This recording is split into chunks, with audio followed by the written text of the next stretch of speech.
It was early November, cold enough that my breath came out in clouds, but not cold enough to snow. I was driving from a small town in Oregon to visit my cousin in Northern California.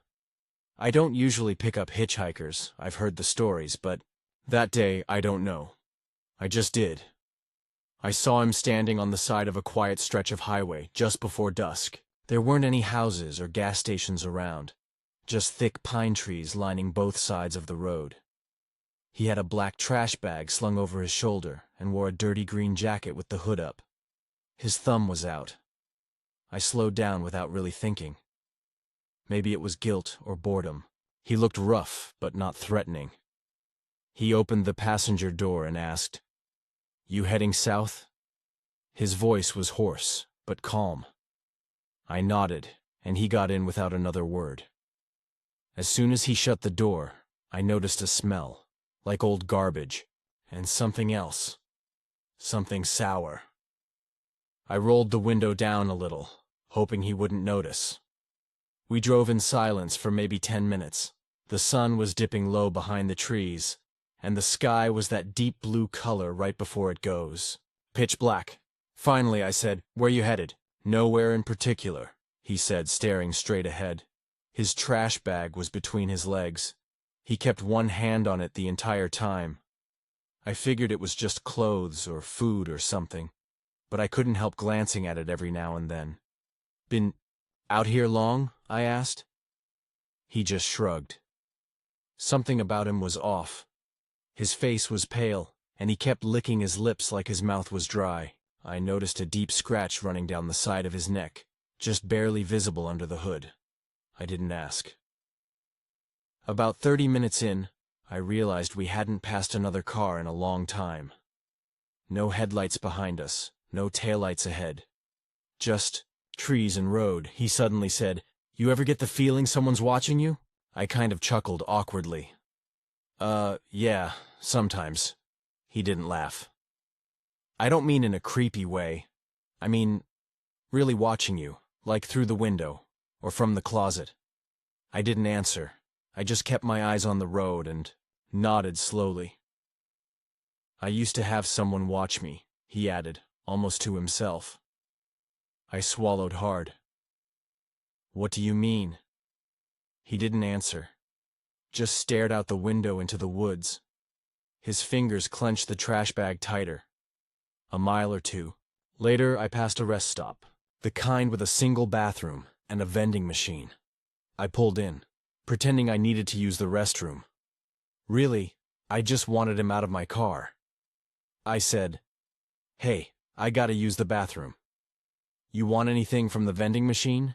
He didn't say anything, just nodded slowly. I parked, got out, and walked to the restroom. But instead of going in, I just stood behind the building for a minute, watching the car. He was still sitting there, but now he'd opened the trash bag. I couldn't see what was inside, but his hands were moving around in it, slowly, like he was sorting through it. My stomach turned. I crept back toward the car, staying low, and then I saw it. In the faint orange glow of the parking lot lights, something fell out of the bag onto the floorboard of my car. I couldn't tell what it was at first.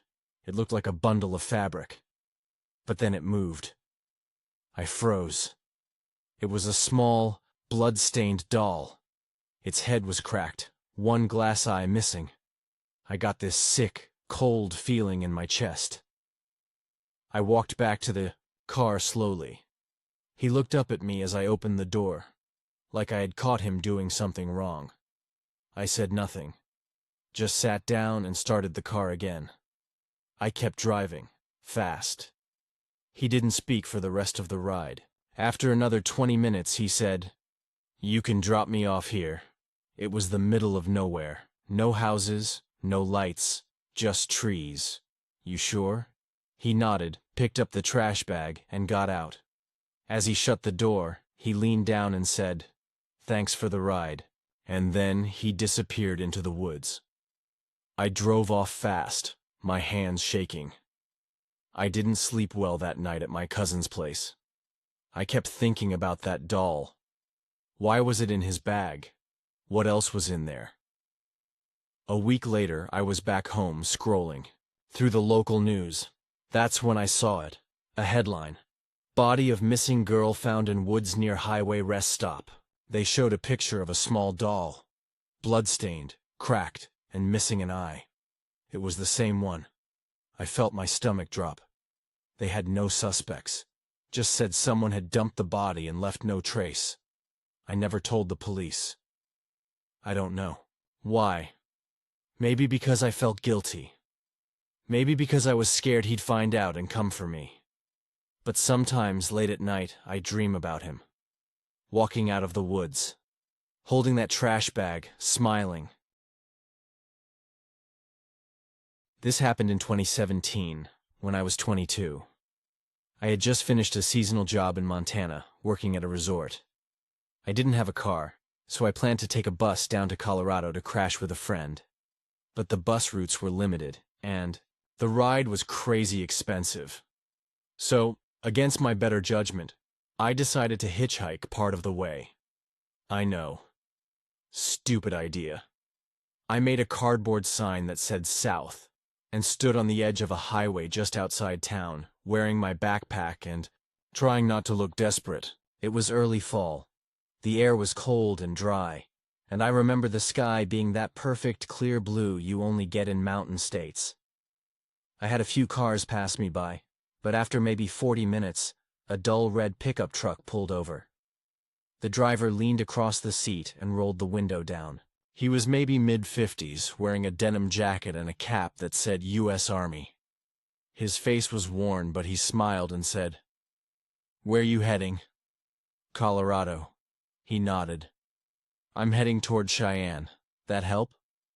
I said, "Yeah," and got in. The cab smelled faintly of tobacco and something else, like motor oil and sweat. A country song played low on the radio. The man introduced himself as Rick. He asked me a few normal questions, where I was from, what I did for work, that kind of stuff. I told him about the resort job, and he just nodded a lot.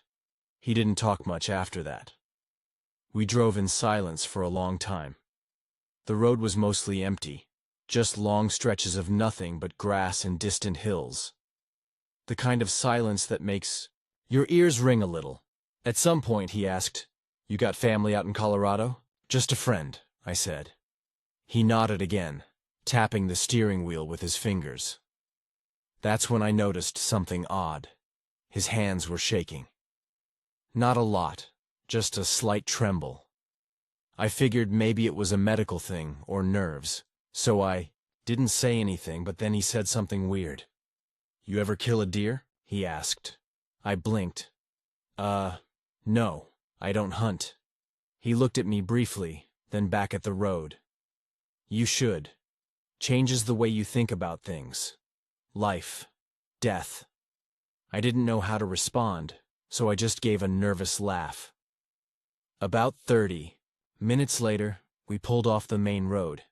He said he needed to stop for gas, and I figured that was fair. We stopped at a tiny gas station in what felt like the middle of nowhere. One pump. No store. Just a rusty old vending machine and a filthy bathroom on the side of a shed-like building. He filled the tank and told me to stretch my legs if I wanted. I got out and walked a bit down the road, checking my phone. No service. I looked back at the truck, and that's when I noticed something odd. Rick had opened the passenger door and was rummaging around in the glove box. Then he leaned over and opened the back of the cab, where my backpack was. I couldn't see what he was doing exactly, but it looked like he was messing with something. When he saw me watching, he quickly shut everything and stepped away like nothing happened. I walked back slowly. "Everything good?" I asked. He nodded. "Yeah, ready to roll?" I hesitated. Something in my gut told me to say no, but I didn't want to be rude, and honestly, I didn't have another way out of there. So I got back in. We drove another hour, maybe more. But now the mood had changed. He was gripping the wheel tighter, and his eyes stayed locked on the road. He didn't speak again. Not once. I pretended to nap, leaning my head against the window. But I kept one eye slightly open, just watching him. Then, out of nowhere, he took a random left onto a dirt road. I sat up. Where are we going?" He didn't answer. I repeated, "Hey, Rick, where are we going?" Finally, he said, "Shortcut." His voice was flat, cold. I felt my heartbeat in my ears. The dirt road stretched into a field surrounded by thin trees and brush. No houses, no signs, nothing. I glanced down at the door handle. Unlocked. I slowly moved my hand to my backpack on the floor, but it wasn't there. "Where's my bag?" I asked. He didn't answer. I said louder, "Rick, where's my backpack?" Still nothing. I felt pure panic set in. My stomach twisted. Then the truck slowed down. He pulled to the side of the dirt road and stopped the engine. My hand was already on the door handle. Before he could say or do anything else, I flung the door open and ran. I didn't look back. I sprinted into the field, brushing past tall grass and weeds, cutting through small trees. My lungs burned, my legs felt like rubber, but I didn't stop. Eventually, I crouched behind a fallen log and stayed completely still, trying not to breathe too loud. I listened. Nothing. No footsteps. No engine. Just wind and rustling leaves. I stayed hidden for what felt like hours. It was probably 20 minutes. When I finally got the courage to creep back toward the road, the truck was gone. So was my bag.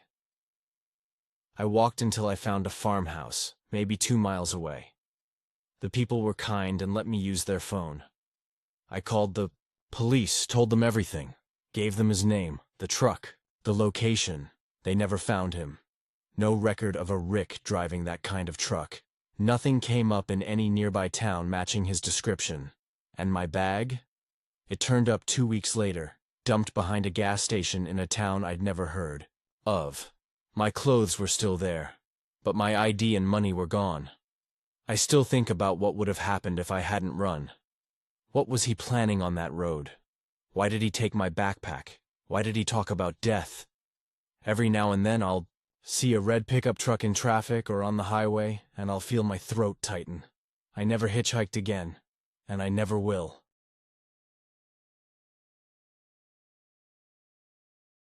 This happened to me in 2014 when I was in college. I went to school in Oregon, and during spring break I decided to visit a friend in Northern California. I didn't have a car, and my friend couldn't pick me up, so I decided to hitchhike.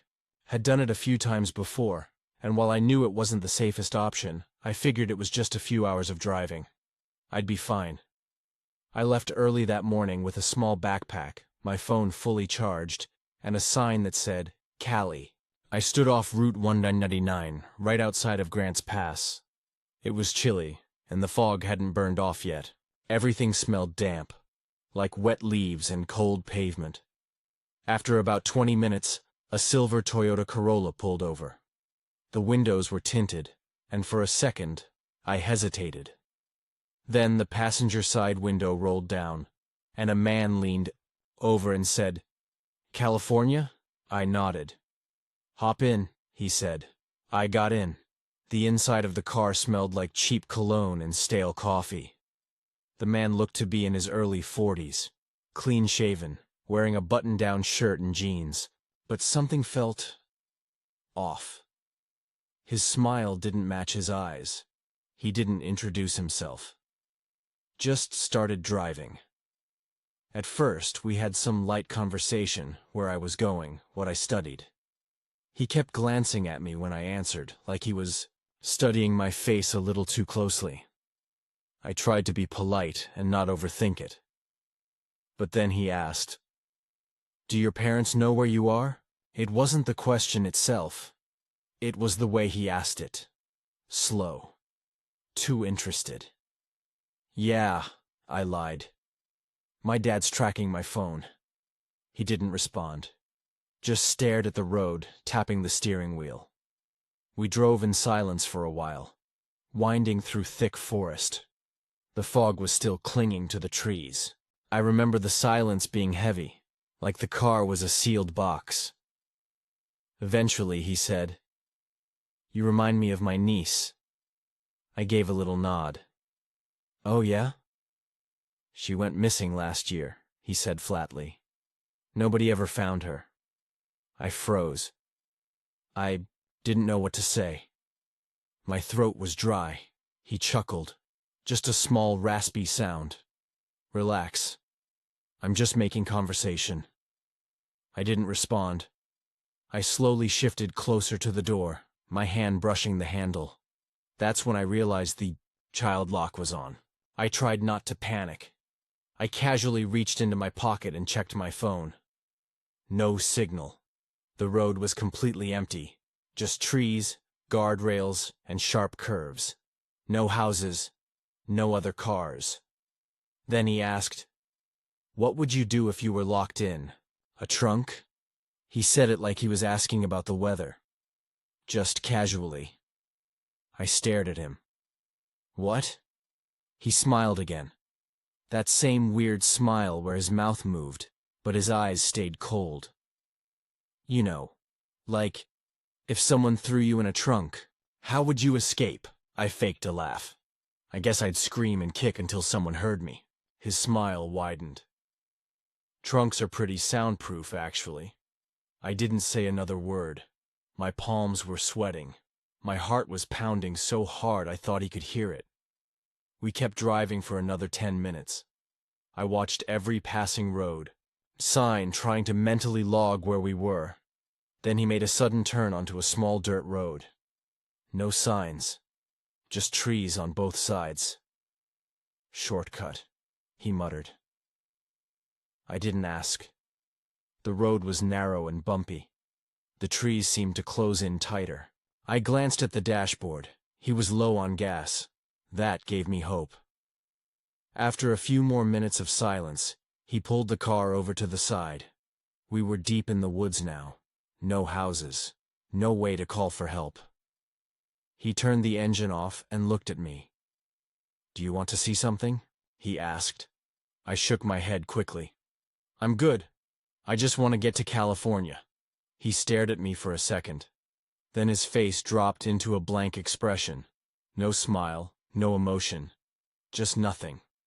Without a word, he got out of the car and walked around to the trunk. I panicked. I unbuckled and frantically tried the door. Still locked. I looked around for anything I could use. My backpack was in the back seat. I reached over and grabbed a small metal water bottle from the side pocket. I held it tight, my hand shaking. I heard the trunk pop open. Then nothing. Seconds passed. No footsteps. No sound. I leaned forward, trying to peek into the side mirror. Nothing. Suddenly, bang. Bang, bang! He pounded on my window hard. I screamed and dropped the bottle. He was grinning now. His face was pressed against the glass, his eyes wide. He didn't say anything, just stared. I shouted, "Let me out! I want to get out!" Still, he didn't speak. He walked back around the car, slow and calm. Then, by some miracle, the engine turned off. Completely. The battery must have died. Maybe from him using it too long without starting the engine. I didn't wait. I kicked the window with everything I had. Again and again. It cracked on the third kick, then finally shattered on the sixth. I crawled out, cutting my arm on the broken glass, and took off running into the woods. Branches whipped my face, thorns scratched my legs. I didn't care. Heard him shout once, something like, "Wait!" but I didn't stop. Eventually I found a hiking trail, then a dirt path, and finally a ranger station nearly an hour later. The ranger called the police. By the time they got to the road I described, the car was gone. No trace of him, they said. The description didn't match anyone in their system. No plates, no name, nothing. Sometimes I wonder if he really had a niece, if he was telling me about her or warning me that I might be next. I still think about that smile, how it never touched his eyes.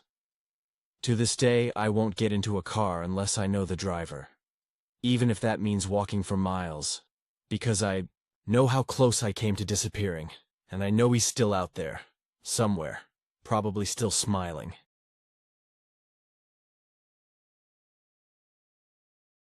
I never really believed in hitchhiking horror stories. At least, not until my own nightmare happened. It was early fall, about 5 years ago, and I was driving back home from college late at night. I was exhausted after a long week of exams, and the roads were mostly empty, except for the occasional truck or late-night driver. I was on a long stretch of highway just outside of my town, a 2-lane road cutting through dense forest on either side. The streetlights were few and far between, so the dark felt thick, like it could swallow you whole. That's when I saw him, a guy, standing on the shoulder with his thumb out. He looked maybe in his late 20s, wearing a black hoodie and jeans, with a baseball cap pulled low over his face. His backpack was slung over one shoulder. Usually I avoid picking up strangers at night, but something about him seemed normal. Not sketchy. Just tired. Maybe like me. And besides, the gas station was miles ahead. I pulled over, unlocked the passenger door, and he got in without saying a word. I glanced over. Where to? He nodded toward the next town about 15 miles down the road. I started driving. For the first few minutes, nothing but the hum of the engine and the tires on the asphalt. I tried to make small talk. So, you been waiting long? No answer. I glanced. Over. He was staring straight ahead, expressionless. His face was mostly hidden by the cap, but I thought I caught a glimpse of tired eyes. Cold night, huh? I tried again, still nothing.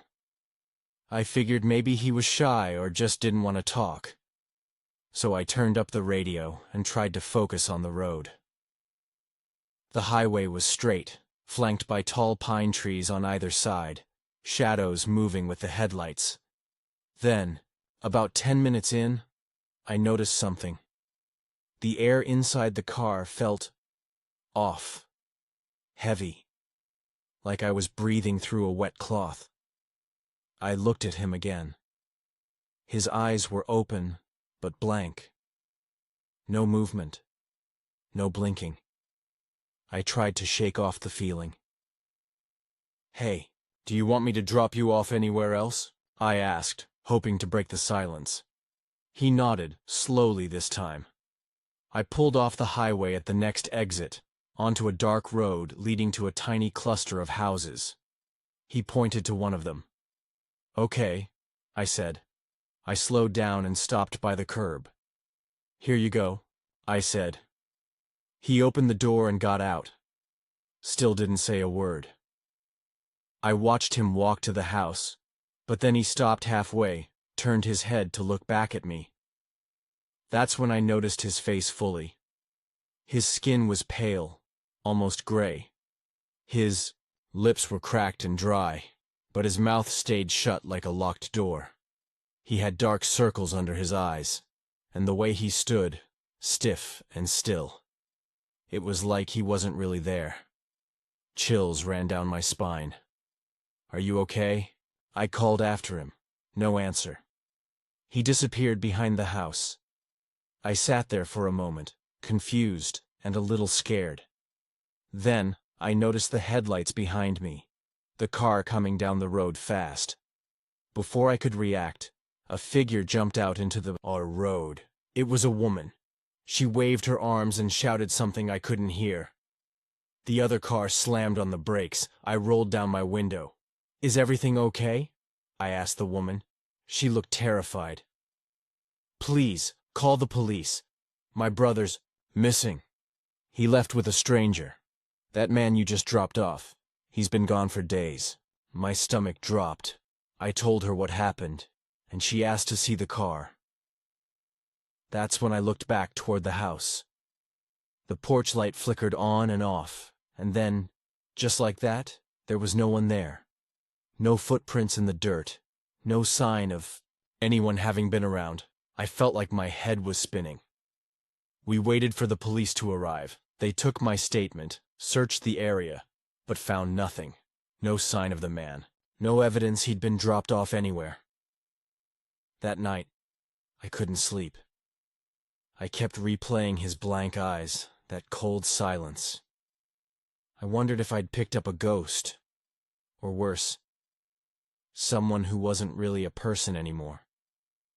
I never saw him again, but sometimes, when I'm driving late and I see someone hitchhiking, I think about that night. I think about how sometimes the stranger you help might not be who, or what, you think they are. And maybe, just maybe, some rides shouldn't be given.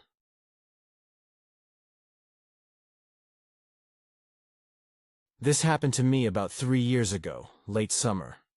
I was visiting my sister in a small town in Pennsylvania. She lives on the outskirts, and the nearest bus stop was about 5 miles away. I decided to hitchhike back to her place after a late-night dinner with friends. It was around 11 p.m. when I started walking down the highway, thumb out, hoping someone would stop. The road was quiet except for the occasional chirp of crickets and the soft hum of distant cars. After nearly 30 minutes, a dark-colored pickup truck slowed and pulled over beside me.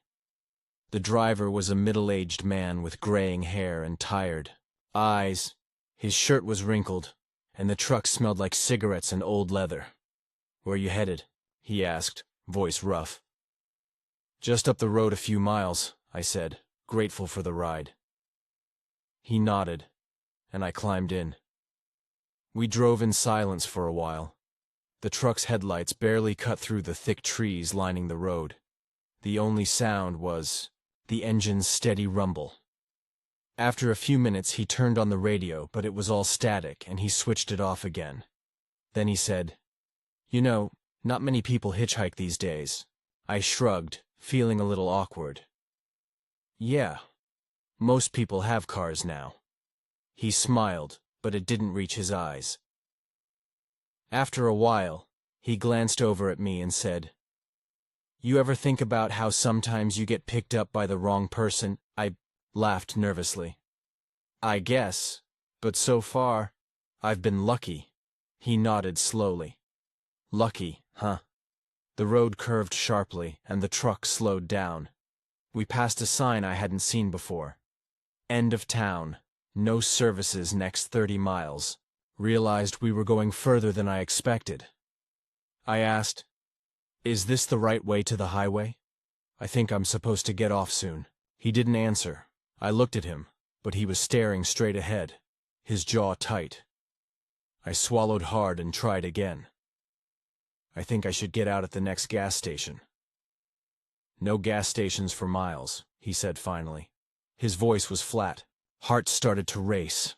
I wanted to say something, anything, but I felt frozen. The trees on either side seemed to close in, and the shadows looked darker. Suddenly he slowed the truck and pulled over onto a narrow dirt path. "Here," he said. I looked around.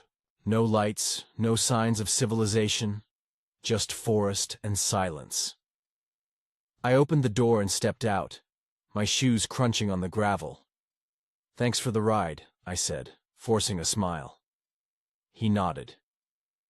Before I could turn to walk away, he said, "You're not going to call the cops, right?" I froze. "No," I said quickly. "Of course not." He smiled again, this time wider, showing teeth. I started walking down the path, my footsteps echoing in the still night. After a few minutes, I heard the truck's engine roar behind me. I looked back. He was driving after me, the headlights shining, bright. I started to run. Branches slapped my arms and face as I pushed forward. The truck slowed but kept pace. I felt trapped.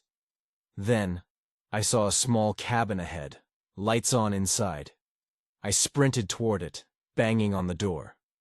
A woman opened it, surprised. Gasped, "Please, can you help me? Someone's following me." She nodded and let me in. I looked back. The truck was gone. We called the police, but when they came, they found no truck, no man, nothing but tire tracks in the dirt. The woman told me her husband had gone missing months ago, last seen driving. A truck just like that. I still get chills thinking about that night.